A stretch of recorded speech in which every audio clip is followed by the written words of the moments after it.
Bruce Lee, the Artist of Life, his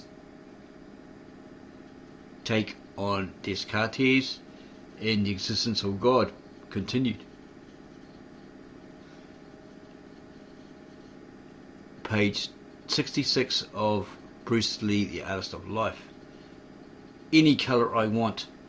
Take the paint out of this can and you may paint the room any colour you want.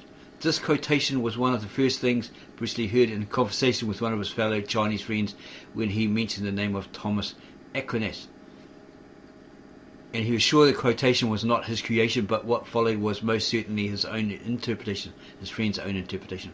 If an individual is willing to accept a first premise in any philosophical system, then what follows from that premise may also be accepted. And so to Thomas Aquinas in his third article on the existence of God from the Summa Theologica, the 5 proofs. It is impossible that in the same respect and in the way a thing should be both mover and moved, that it should move itself. Therefore it is necessary to arrive at a first mover, moved by no other, and this everyone understands to be God. It is necessary to admit a first efficient cause to which everyone gives the name of God. We cannot admit of the existence of some being having of itself its own necessity and not receiving it from another, but rather causing in others their necessity. This all men speak of as God. Gradation or from more to less. There must also be something which is to all beings the cause of their being, goodness and every other perfection, and this we call God.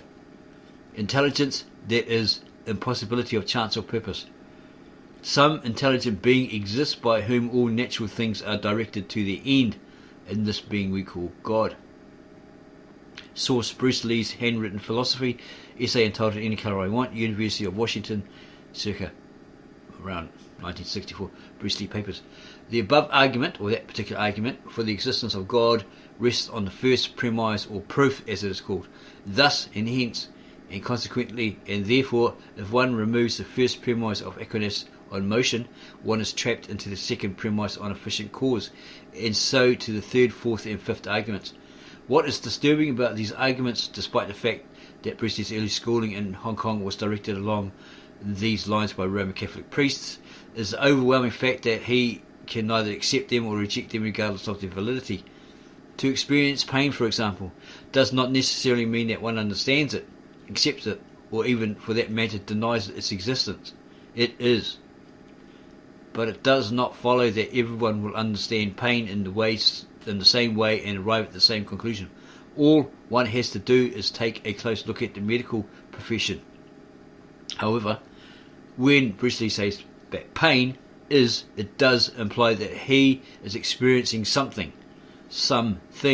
but to relate this thing to someone other than himself seems to be where the difficulty lies. It is, Bruce Lee believed, more than a semantic difficulty. It is an impossibility. Semantically, we all respond to a given idea, concept or word in much the same way. That is, if the concept, idea or word is in our own native language. However, when a Western man reasons, he makes distinctions that would be impossible for a Chinese man to make. In fact, the Chinese would not even consider distinction as a part of their thought process.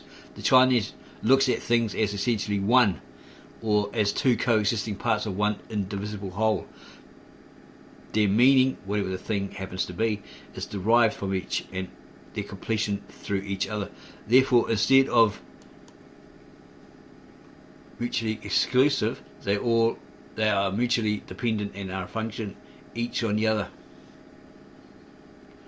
In the Chinese language, for instance, events are looked on as a whole. Therefore, it is impossible to try to think of a cause and effect relationship. For example, the character for good is, and that of bad, etc. The character for buying and that for selling combine together to form the new word trade. Instead of being opposite to each other, things are complementary, and complementaries coexist. They are not viewed as cause and effect, but are paired like sound and echo, or light and shadow. So in order for a bicyclist to move forward, the one inseparable force of one's unceasing interplay of pumping and releasing is required. Now, when Aquinas begins his argument, he presupposes being or existence. For to talk in terms of motion implies that something exists, that is, that something is in motion. What Aquinas is asking then in Article 3 is for Bruce Lee to accept from his can of paint the absolute being that he conceives of as God. Bruce Lee preferred to look upon Aquinas' doctrine as an act of faith rather than reason. He cannot, or I cannot and will not, he would not scoff at faith when reason seems to be such a brown thing.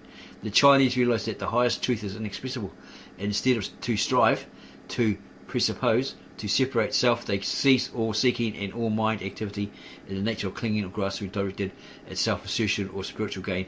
He simply is, being what is. We have come across a written story about Bruce Lee being interviewed by a certain person who says, I do believe in God, and he says, I think not. He basically didn't believe in God. So someone assumed that, he's probably an atheist. Yeah, probably in that sense, but he never really put it down. I mean, if he believed in it, he believed in it. It doesn't sound like he gave it a lot of crap, right? As many do. He just went with it. Somebody believed in that. Well, that's their belief. Yeah. As long as they didn't start getting at him for what he believed, his philosophy, etc., like that. He left him alone. Okay, so it's just basically a short video, 2-part, to help people understand from these ancient philosophers their view on a God, or the God, existence of God.